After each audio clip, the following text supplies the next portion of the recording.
We're here at the TOS gym belonging to former heavyweight and NABF champ DaVarryl Williamson in Englewood, Colorado for a story on his career and to catch up on what he's been up to lately. Specifically, here is where he has committed himself to public service, training the younger generation and helping them improve on their boxing techniques. Let's take a look. Working on the speed bag is one of the first things students work on. But the main attraction is the focus mix, which involves 3, sometimes 4 guys in the ring with DaVarryl working on their combinations and footwork. If their effort is not satisfactory or they did not do a good enough job, he will send them to the corner to do a push-up, as you can see here. The TOS gym is also a museum of boxing history. We are here at the TOS gym with former boxer and former heavyweight NABF champion DaVarryl "Touch of Sleep" Williamson in Englewood, Colorado. How are you, man? I'm very good, Mateo. I'm very good. Am I pronouncing your name correctly? Is it Mateo or Mateo? Mateo. Mateo. Thank you, Mateo. I'm very happy you're here. You came all the way from, we came from, I don't know, maybe you came from Washington, Seattle, Washington. Where you coming from? Well, I live here out in Denver, Colorado, but I've lived in most of my life in Florida. Okay, fair enough. So I appreciate you coming home. Of course. And I'm very, very honored to have you come by, sweatshop, and look around and talk boxing. Thank you.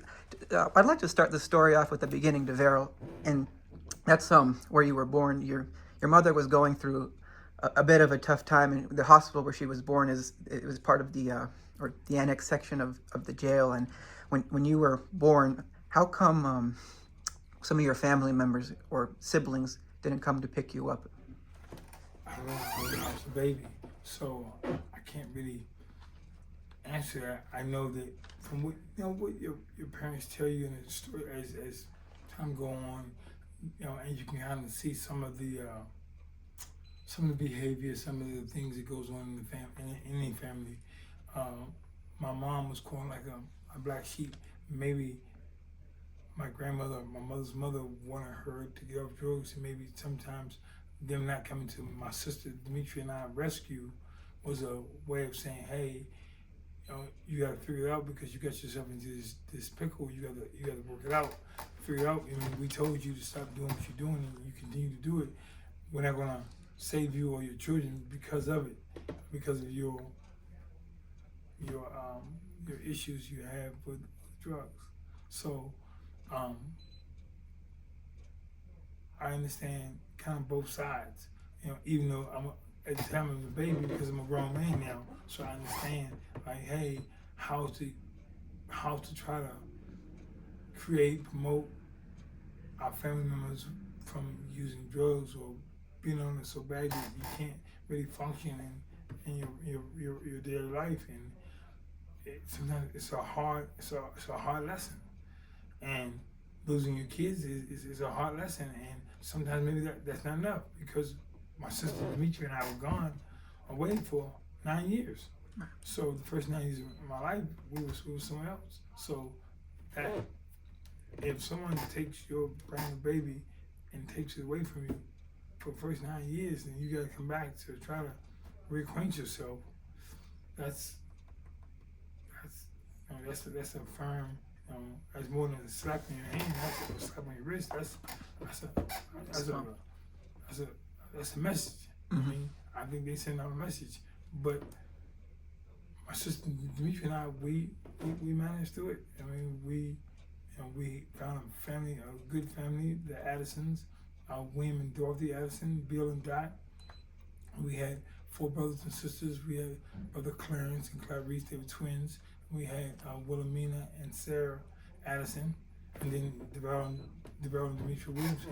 So 6 of us lived in the house, and we were all staggered, and it's kind of cool. I really enjoyed the relationship, and we all are still close family friends today. We still keep in touch, and we had been gone for a while.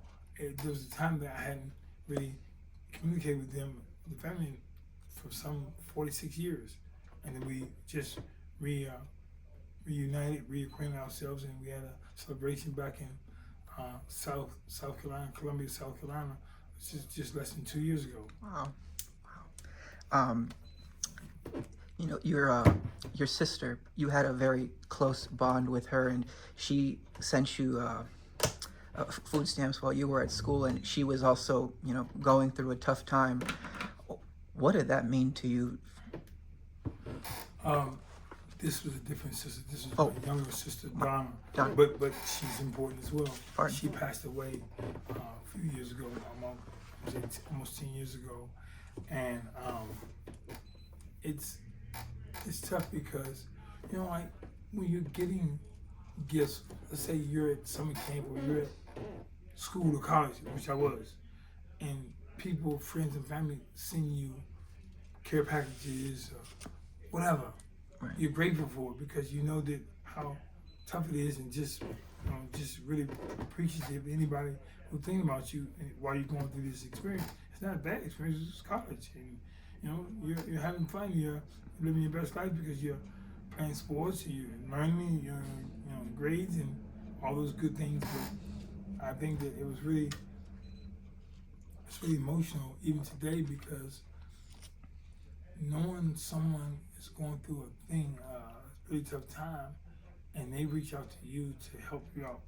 So my sister, Fat Donna, is affectionately known, she reached out and sent me, I don't know, maybe $150 or $200 in food stamps. Of course, I make that last a lifetime, probably a whole semester if I can. Wow. But that's huge to live in Nebraska and being in doing. We already on food programs, so this is all like stuff that you can get for the weekend. You can get cereal or oatmeal or something like that. Like, you know, those hunger pains don't really last at night. You can get you know, just different things that you need to help you survive, and as pertaining to food. But then you learn that that same person who sent you those food stamps is living in a shelter, homeless in a shelter, like with her 3 kids at the time, because I think the youngest one wasn't born yet. But I'm like, oh my God, it's just crazy how this world is, or what like. So as a person, as a man, that hopefully that I'm able to return the favor or put into this world more than I'm taking out. And Fat Donna, God bless her soul, because she's looking down on me now. But it's really emotional, really hit home for someone to love you that much, to do those kind of things for you. Right. At this time, you were at Wayne State College, and first you were playing quarterback. What kind of transferable skills does playing that position, or football in general, have with boxing? You're kind of a traffic cop. You kind of a director. You are a conductor in a musical orchestra. You are, I've always been a leader my whole life. I don't remember any time that I wasn't like not, just sitting around waiting for everybody else to do something before I did it. I always found my way to say the same thing that everybody was thinking out loud. I've always found to do some of the things that everybody was thinking. And doing the first one, maybe to touch the backboard, or to run this way, or to jump the fence, or whatever it is that we were thinking about. I feel good to have been a leader, my whole life. Even if I'm not the best boxer at the time, I'm still one of the best leaders.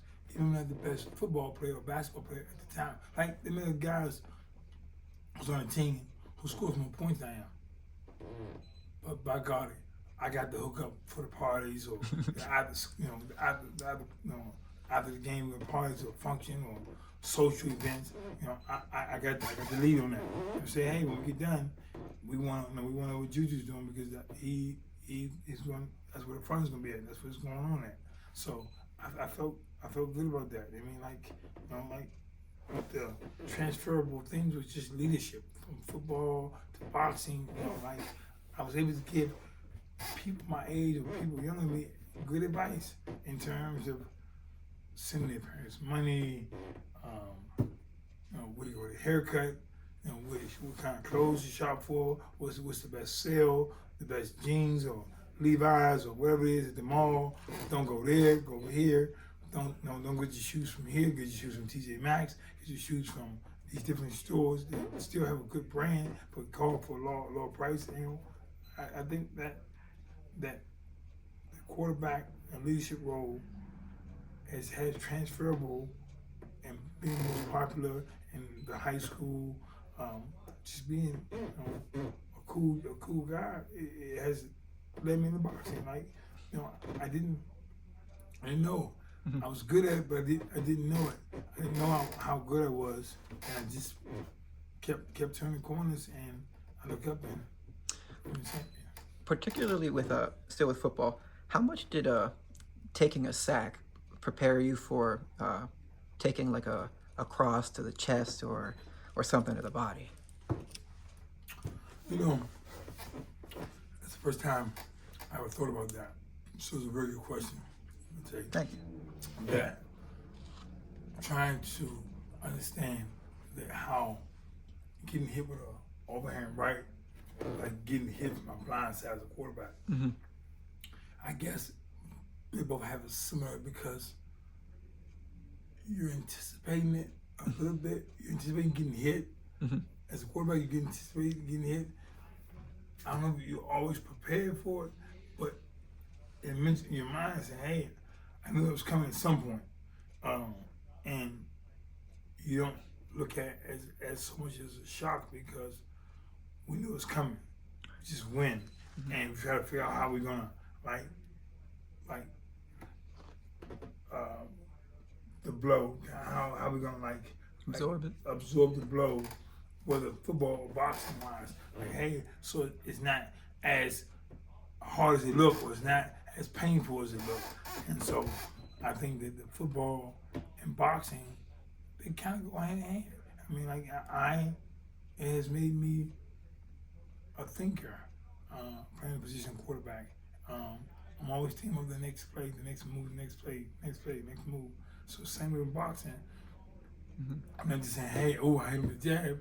Now, the jab works, now let's add the right hand, let's add a hook, let's add something else. Let's put something else in this arsenal that's gonna help me become victorious, you know. You had a incredible run academically at school. You that have multiple degrees, including your master's in administrative services. Why continue with sports and not go into some type of business or politics? I think as a sports or as a young person, Right. you only have so much window time for sports. Right.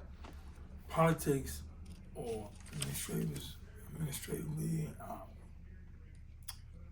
that can happen along the way. Right. And you still can build the relationships as an athlete to help you prepare for those city councilmen, governmental platforms or chairs or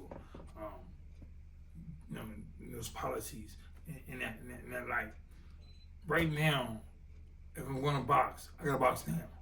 I don't want to say, hey, I'm going to be a politician for the next 10 years, then come back to boxing years later. So I'm going to do what I need to do if I can do it, healthy-wise, young-wise, youth-wise.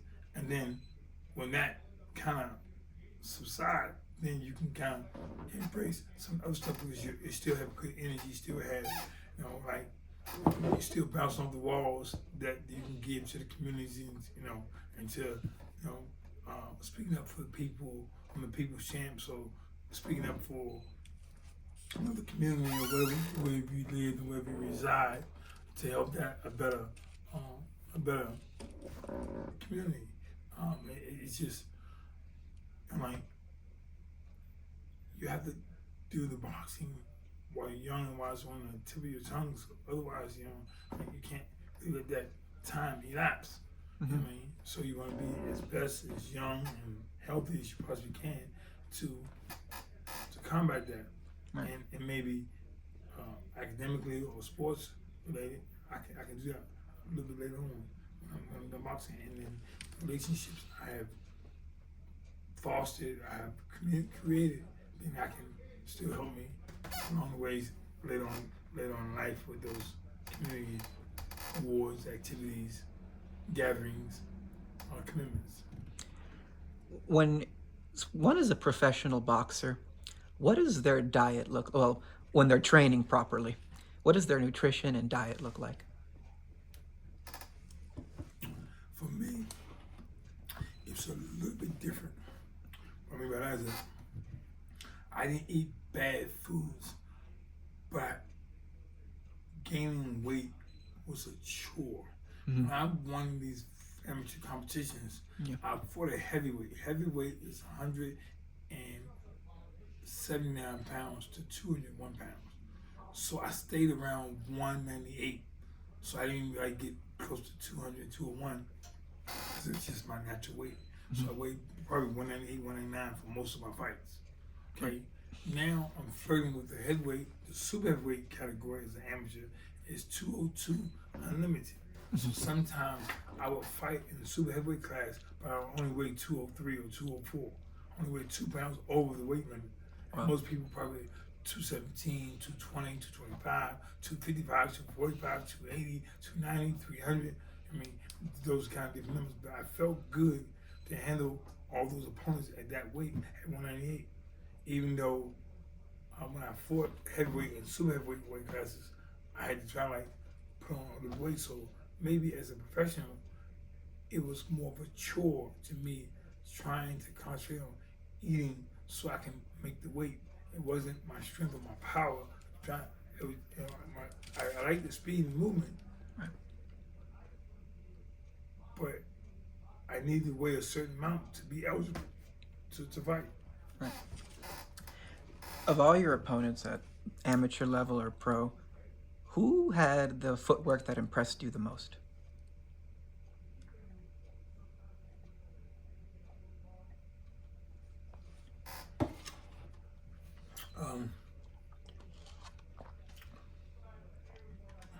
That's a good question.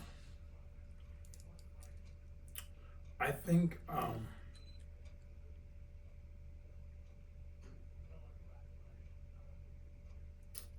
gonna say Felix Saban. Felix Saban is an amateur from Cuba, heavyweight champion, 3-time gold medalist.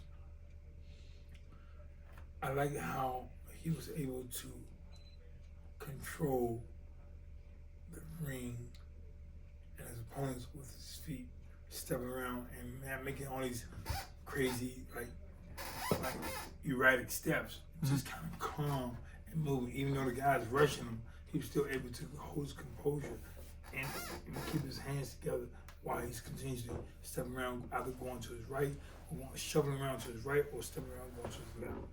I thought I liked Felix Saban's footwork as an amateur or pro in my boxing career. Wow, it's high praise. You know, in one of your fights, it was the Robert Wiggins one. You won a unanimous decision, 10 rounds, but you broke your jaw in this fight. How many adjustments do you have to make when something like that happens? You walk around with a broken jaw in class, in school, at work. What kind of adjustment do you have to make? I've never had to, thank goodness. Exactly. You don't know that because you have your mouthpiece in your mouth, and I know I didn't want to take my mouthpiece out because I felt like there's something wrong. When I noticed it, I think he broke my jaw in the second round. Oh my. And so we was a 10-round fight. So I'm spitting blood in the bucket, and I'm seeing that it's different from any other blood that I had before. So it's a different color blood. So I knew something was wrong, but I did not want to tell my coach at the time because I wasn't sure how much he loved me, how much he didn't love me. Meaning that he may say, "Man, we saw the fight, man. We lived the fight the other day. I mean, we want to take your jaw." I'm saying to myself, thinking about Muhammad Ali, it's like he was going through the same things. But man, I'm not gonna let him hit me again. But sure enough, I came out the next round, he hit me. What other left hook punches? Like Robert Wiggins, he doesn't play well with others. He doesn't play well with others at all. And he was one tough. He's tough. like I said, it's a tough joker. I had to had some soul searching. And during that particular time of fight, I was doing yoga. I found yoga to be very mentally strength, like building my mental strength for the game of boxing. Doing yoga. So, well, yoga has to do anything with boxing. It has everything to do with boxing. You're stretching. You're going into yourself. You find a lot about yourself. This hot picking yoga, and you're in different positions, and you gotta kind of like, and you have other people, female, cute girls in the class, and you can't, like, it's painful, so you can't say so you're trying to mask this and give a poker face that, this doesn't hurt, it's killing you, but you're getting through it, and so I think yoga helped propel me through this broken jaw. Wow. I mean, like somebody said, really, yoga really helped me to get past the broken jaw against Robert Williams. Not to bring back tough memories, but when someone suffers a early career defeats, like in a fourth round knockout to Chapman and one in the first to Missy, what does it take to make a career recovery? I tell some of my boxers today, we have a young man, young up and coming middleweight, the box. He spent split time here at Miller's Gym.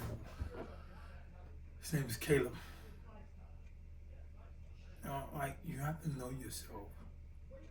Like, what's going on in your life, in your world, how you can overcome that or not. I lost my fourth professional fight. I'm probably 33 years old at that time. Yeah. So I'm 3-0. I lost my first fight. I had to come back to win 17 of my next fight, 16 by knockout. I get knocked out, and I win my next 17 fights, 16 by knockout. That's who I am. So you have some soul searching to figure out, do you belong here? It's just for you. I'm gonna go swim. I'm gonna go play an instrument. I'm gonna go be an actor. I'm gonna do something else. Who in God's name is gonna like say, hey, you're 33 years old and you wanna box? Some of your first loss. You come back. How do you come out from that? Because no people not really banking on you anyway. Because you're already old. To begin with. You're not old, but you're older. I mean, today I'm 57. So it seems like that happened a few years ago, not 20-some years ago, but it has been. I mean, my last fight was in 2019. 2009. So that's 16 years ago. But it doesn't feel like that. It feels like I fought maybe the day before last. But again, you know better, but it feels good. So you really have to do some soul searching to know who you are, to overcome anything. It's like you're in a relationship with a girl and she breaks off with you. Am I gonna put my tips in my legs, or I'm gonna connect with another girl, Robin, or this lady, like, yeah, say, hey man, I'm fine. I'm gonna be fine.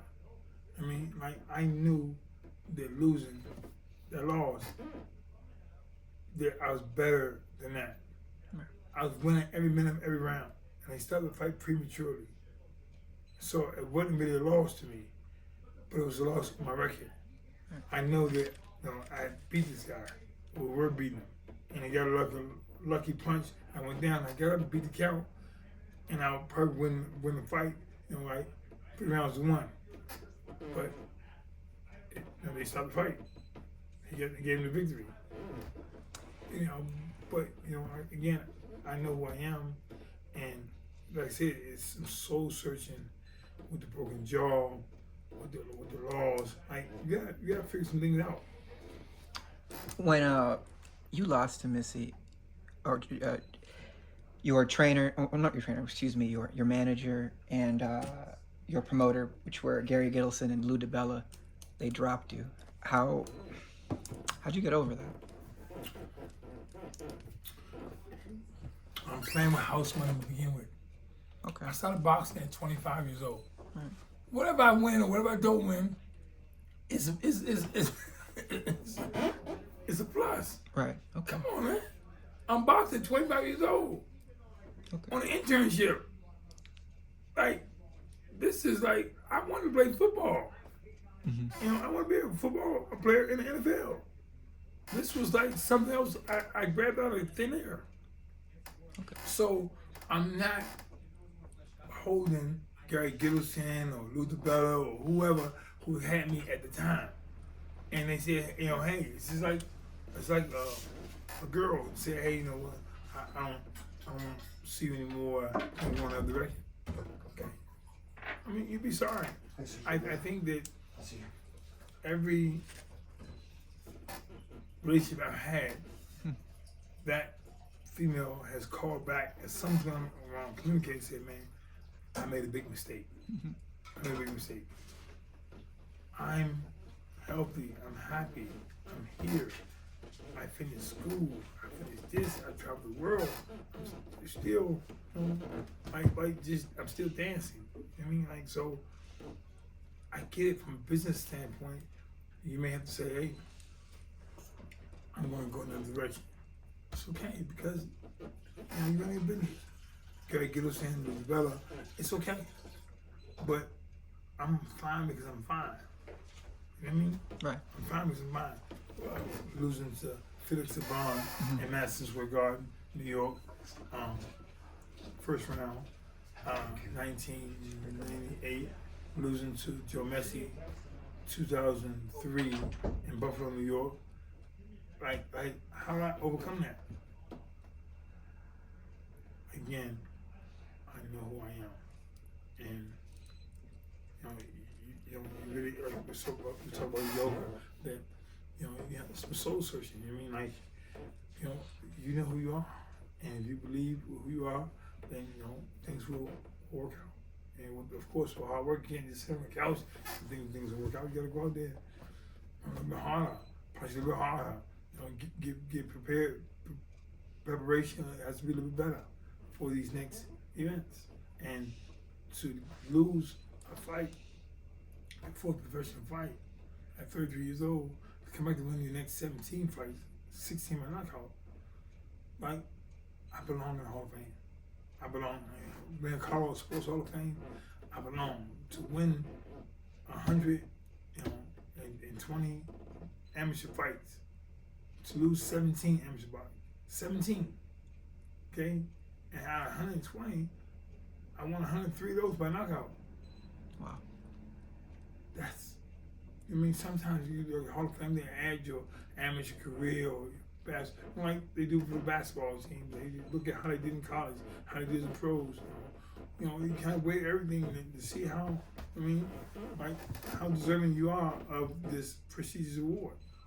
And certainly it feels good to be here and to been put, to have your ass on the line. I mean, that's huge, and to respond in the way I have. You later on went to fight Vladimir Klitschko, and this was a 5-round fight because of the accidental headbutt over, that caused a cut over his right eyebrow. You knocked him down in the 4th round. Was it your strategy to tire him out with your movement in the early rounds of this fight? Absolutely. We're gonna lay in the weeds. That was the plan. The plan was going perfectly. I mean, I'm not crying about the fight. I'm smiling at the end because we feel like we won the fight. I feel like I won round 1. I feel like I lost round 2. I won round 3, round 4, and round 5. And I have no idea. But again, I tried to articulate that to one of my young guys here at the gym. His name is Angelo. He's in a boxing, amateur boxing match, and he feel like the whole world is against him. But I have to show him some of the things that you have to overcome. That in boxing, sometimes the media, sometimes the judges, sometimes the organization feels that this other guy in the red corner should win. And you gotta figure out how you're gonna take that out of their hands. That even his own family gonna say, you know what, that was a tough fight, man, but we lost that one. We lost that one. But you gotta figure out how you gotta overcome that to show that your dominance in that fight. I had a fight with very similar, some 30 years ago. More than 30 years ago, because it was July 27th. Now it's August 7th, 8th today. So 30 years ago, I was fighting a guy, Lamont Brewster, who's the former heavyweight champion of the world, BO. We were fighting at Colorado Springs at the Air Force Academy campus in front of 8,000 people on Wild World Sports. I felt like I won the first round. They had judging scoring that time, so you can hear the score after the first round. So it say in the blue corner, Lamont 6, DaVarryl 1. I'm like, you gotta be kidding me! Like, I'm down 5 points, and I'm thinking I'm up by 7. But I'm down by 5. Can you imagine going to the corner like just so like rattled because it's not going your way? Second round, I fight even harder. I feel like I'm winning even more. I come back, the score is 15-9. 15-9. I'm like, you gotta be kidding me. I fight even harder in the third round. Come back, I win about 30-20.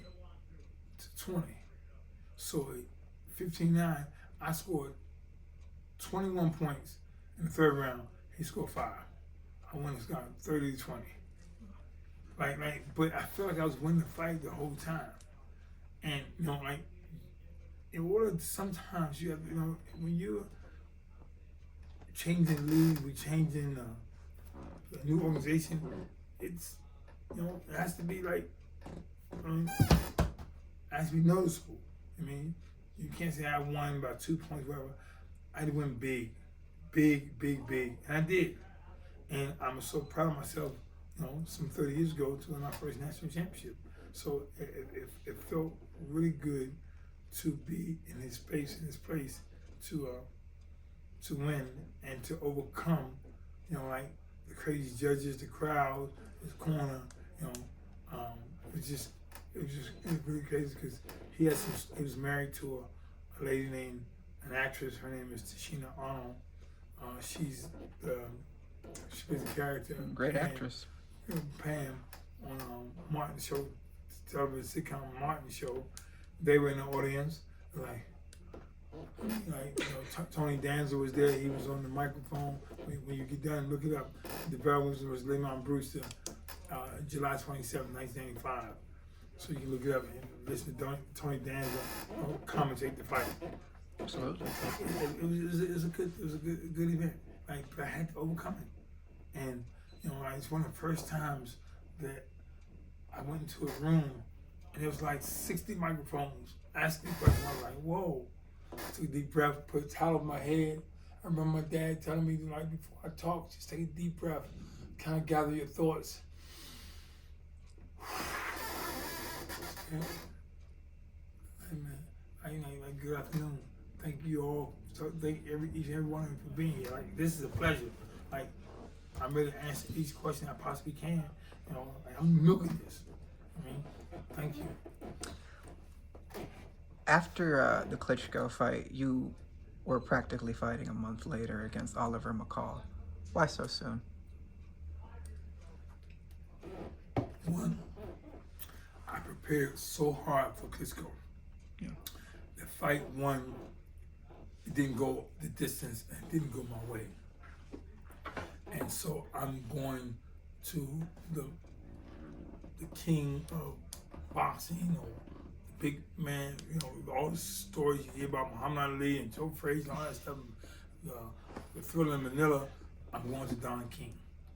So I knock on Don King's door. I said, I would love to join the family. He said, he looked at me. Come back another time. Knocked on the door again. Came to the door. I said, hey, it's me, DaVarryl again. I'd like to be with your organization, Mr. King. He said, you really want me on the program? You really want to be with my family? I said, yes, sir. He said, well, I'll fight anybody. And so he put his son, which is Oliver McCall, which is like, it's not Don King's biological son, but he treats him like his son. Right. So I had to fight this tough guy who's tough as nails, and I had to get past him. Get past him, I can be part of the family. So that's a hell of an audition to beat Oliver McCall in Madison Square Garden. Right. So I did that. I mean, it's just like when you look at things I've overcome, accomplished, you know, those are pretty substantial. I mean, I felt so good in preparation for it, and so I wasn't far off with Klitschko. So I want to keep going. I want to stay busy. I want to stay active, and I was able to keep me active. And Don King, he provided that venue, that runway for me to do so. How well did Don King treat you when you guys were in business together? Don King treated me great. Okay. Some of the guys, I would tell the stories to some of the fighters because Don King had me sign a contract for like, maybe the high wasn't quite 100,000, but maybe what I signed a contract for was like maybe 75, 80,000. But he promised me he'll pay me $100,000 under the table. I lost the fight. So I said, Mr. King, I'm gonna cut your grass, I'm going to wash your car, and I'm gonna paint your house. I painted his house and I cut his grass, but I didn't do the other thing. So he could say, hey, I'm not gonna pay you because you didn't do the work. He still paid me as if I did all the three things I promised to do for him. And so for that, you know, I salute him. In terms of Mr. King, I feel like that I want to fight with Callie Meehan in New York. That's where we're going again. A fight stopped that prematurely. Again, I don't know who was in control, who was who had the fingers on the button. But that's a fight, another fight I feel like I won. Well, Willie Chapman, Callie Meehan, but I wasn't with Don King with Willie Chapman. I was Don King with Callie Meehan. It was a fight that came up short. Just like, I got some opportunities.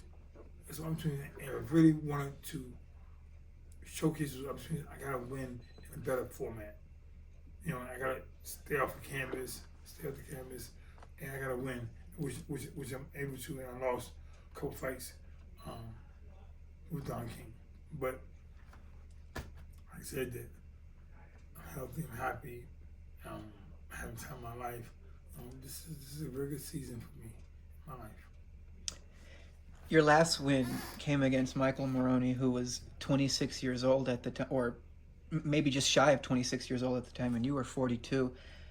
Considering the age difference, where does this win rank among your best? It's okay. It's okay. It's okay. It's okay because he had no business being in it with me. He was Wow. like 20-0. He had no business being in it. Wow. He had no business being in it. Like sometimes you can't look at a guy's record or a guy's age. You know, we as fighters, we know who we should be fighting and who we shouldn't be fighting.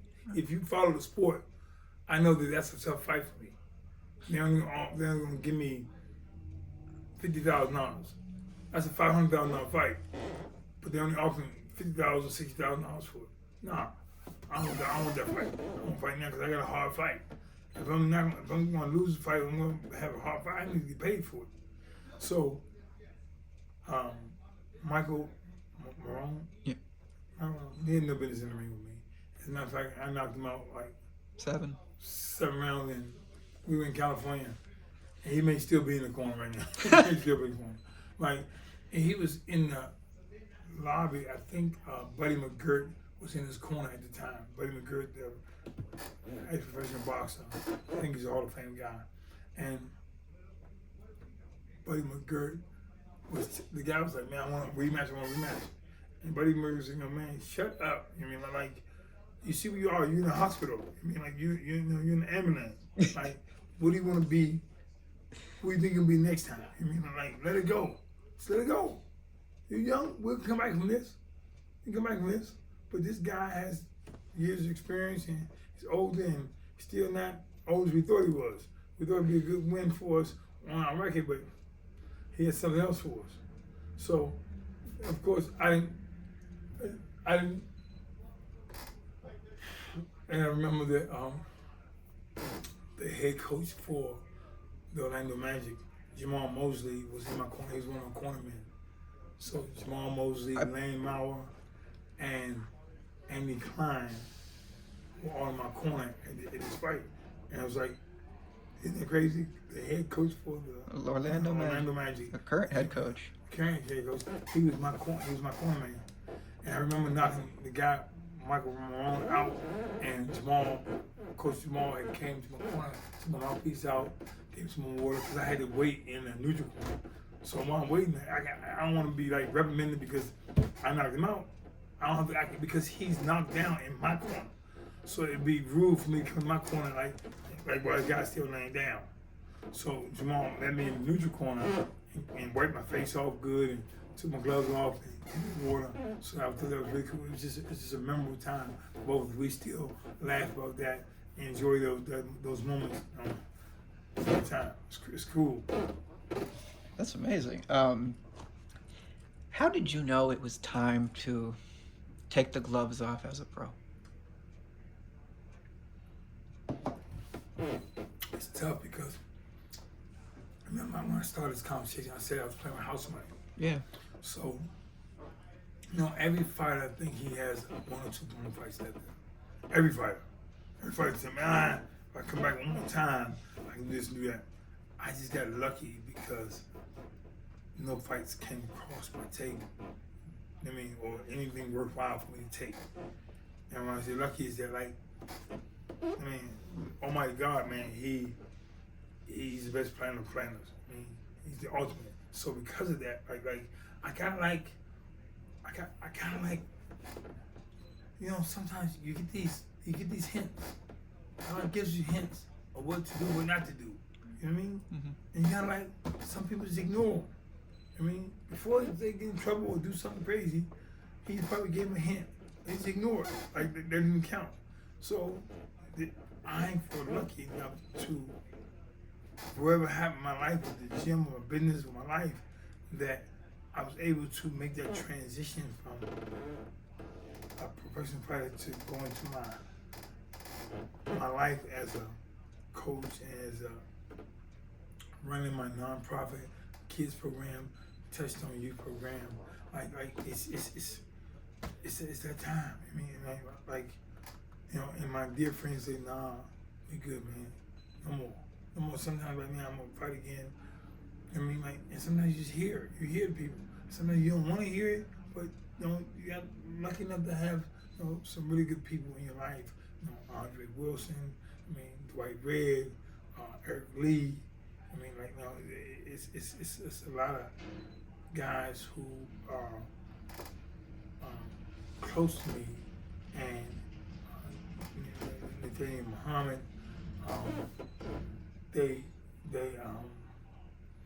have advice, and when you're in the boxing world or any kind of sports world, any business, you gotta have people you trust. You gotta have people you trust close to you, so they don't really care about how much money you make or how much status you got. Things they say, man. I gotta be able to tell you the truth. You got much money, you got more money than God, but that hat don't look good on you. Sometimes you hate to be certain people because, me losing, early in my career or throughout my career, that kind of weeds out the bullshit. It weeds out the people who not really there. You feel me? Like sometimes it's tough. Let's say it's tough being like someone who's had so much success because you still may not know who's really on your side, who's really in your corner. Because you haven't lost. You haven't had any, setbacks. You know what I mean? So it's tough, man. So because I've had setbacks and setups and breakdowns and all that stuff, like I kind of know now who's really with me, or I'm not all wrong. Because it's pretty much the same. I'm people who've been in my life then are still in my life today. So you gotta be able to hear those conversations. Sometimes they're painful. Sometimes it's not the best. That's not what I want you to hear. That's not what I want you to say. You may not be asking me the questions I want to be asked, but I agreed to the interview, so I want you to fire away. So I want to respond to it, right? But it's kind of risky. I mean, like sometimes you really want to do something.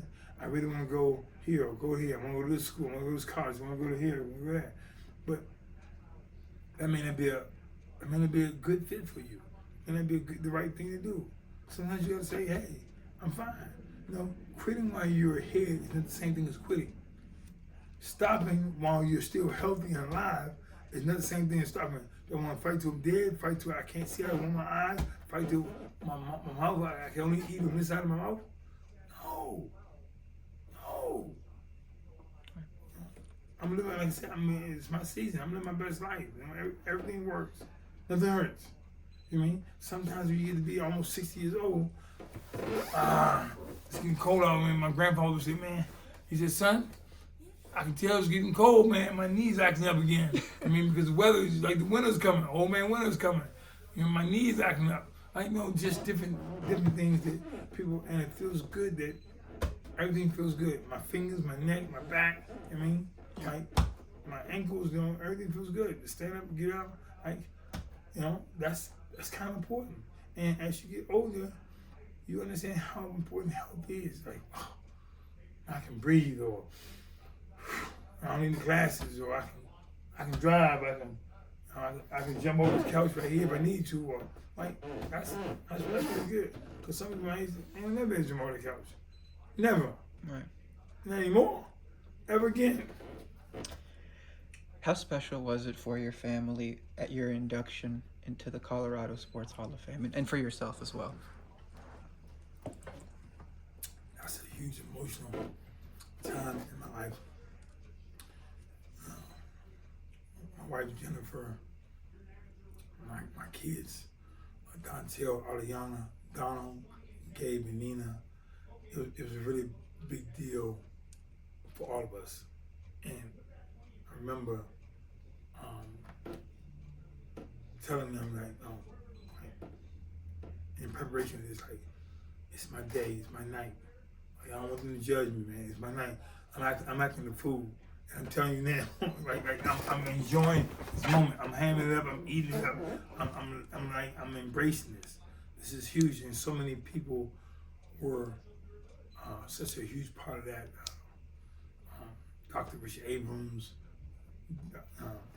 Ned Miner, Tom Manoogian, Andy Klein, Doug, just a number of people have put their hand in my life, and in that window of opportunity to be embraced. And that's just a huge accomplishment. Like, you're right there in the Hall of Fame with Peyton Manning, in the Hall of Fame with John Elway, Chauncey Billups, Champ Bailey, so many, I'm right there. We're in the same class. We all hey, you know what I mean? That's amazing. That's pretty sexy. And to be there, and I think that the class 2022 was a good class. I think it's the best class. of the Colorado Sports Hall of Fame. I think that if you look at the 6 people who came in at that time, pound for pound across, if you put us against anyone else, I think that class is probably as good as it gets. And I think Coach Carolyn, she agreed with me. The basketball coach. Do you think our class was like? Because everybody is still competing. Right. We're in the Hall of Fame, and we saying, hey, not only are we having the Hall of Fame, but we think we are the best ones. We're the best class to get in the Hall of Fame at one particular time. Of course, you have Joe Sackey, you have John Elway, you have Peyton Manning, but they didn't get in at the same time. They all went at different times. Chauncey Billups didn't go in with Joe Sackey, or Peyton Manning didn't go in with John Elway, or they kind of be together. For our 6 inductees, our 6 inductees, that was the best. 2022 class was the best. Nice meeting you, Mateo. No problem. Nice to meet you too. See you Tuesday, Coach. Yes, sir. That display over there to your right has some very shiny and nice belts, and your office is decorated with your academic achievements. Which are more special? Again, they both go hand in hand. They go hand in hand. What I'm saying is that, like, most people who accomplish this right here on the wall, here in the lobby, have not accomplished what I have in the office academically. Right. Most people who have those similar qualifications or similar degrees academically don't have nowhere near accomplishments athletically. So I feel so honored to be the most educated American boxer, like ever. Now maybe somebody went along and got a doctorate degree or did some other things, but they didn't have the boxing career that they thought they would have. Or somebody did some really good boxing, did not do it academically. Is that 5 push-ups? I didn't take off with it. I corrected my mistake before it was a mistake. So I think that's a pat on the back. So it's just like, I know how privileged and grateful I am, Mateo, to be a college graduate with a master's degree and be the heavyweight champion of the world. Like, it's beautiful, and to be healthy, to be happy, and that's another accomplishment. Because sometimes, you get to be in your 50s and everybody's got their leg hurt or their elbow hurt. We talk about your back. You gotta reach down this way, or you gotta eat food on this side, or cold food on this side, hot on this side. I mean, gummies over here. Like, I feel really good that everything is working. Right now you are a coach, and later this afternoon some people will be by and you'll be giving instruction there in the gym. How rewarding has this chapter of your life been now that you're a trainer? I've been doing this all my whole life. So I've been teaching as a camp counselor for many years. I've been teammates where you're still coaching people at the same time. I remember when we were with the 95-96 national team and Olympic team, Atlanta. we traveled together. So sometimes they have 3 coaches. So the coaches kind of wrap your hands on that stuff. But really, the 3 coaches are at ringside. So nobody's really in the locker room getting these guys ready. You kind of got to get yourself ready because the TV camera's on. The coaches, no coaches want to leave the TV cameras and come back in the locker room and get a guy warmed up. They kind of got to be ready because one fight, and they kind of get ready. They give them, I don't know, maybe 5 or 7 minutes between fight to fight. They try to get the guy warmed up. But so I'm in the back getting the guy warmed up because I'm a heavyweight.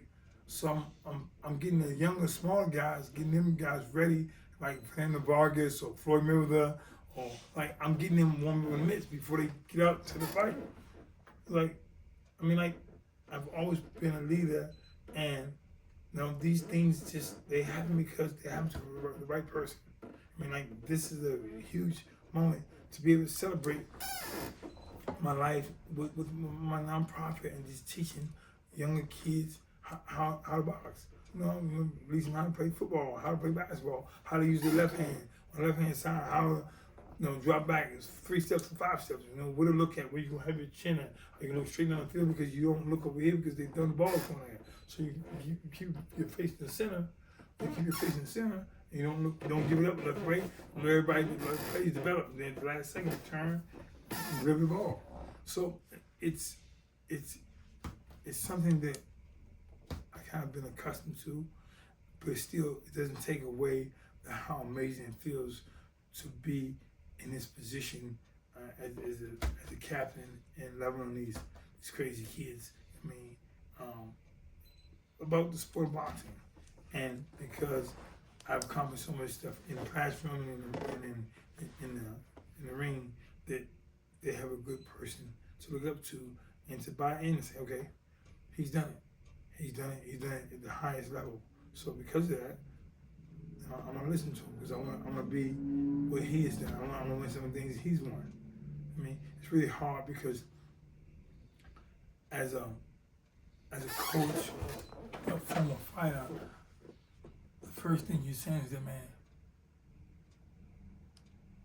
your friends will ask you, man, like my buddy said, man, who will replace you?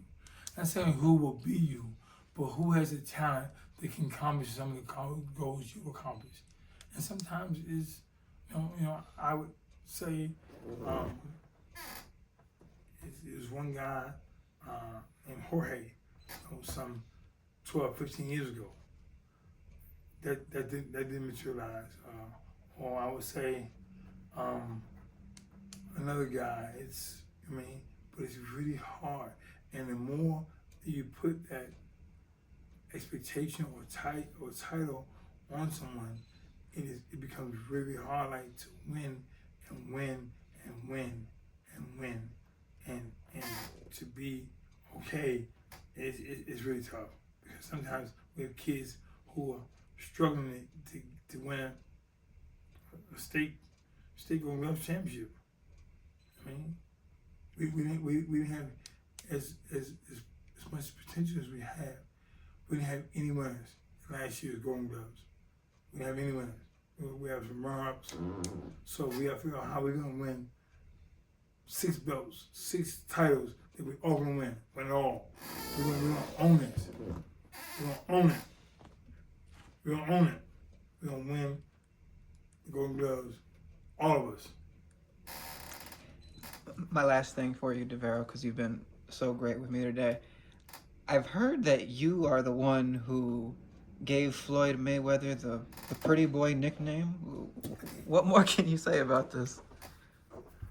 Yes, I used to call him Pretty Boy Floyd for years before he changed his name to Money Mayweather. Of course, that was his rightful name because he had so much money.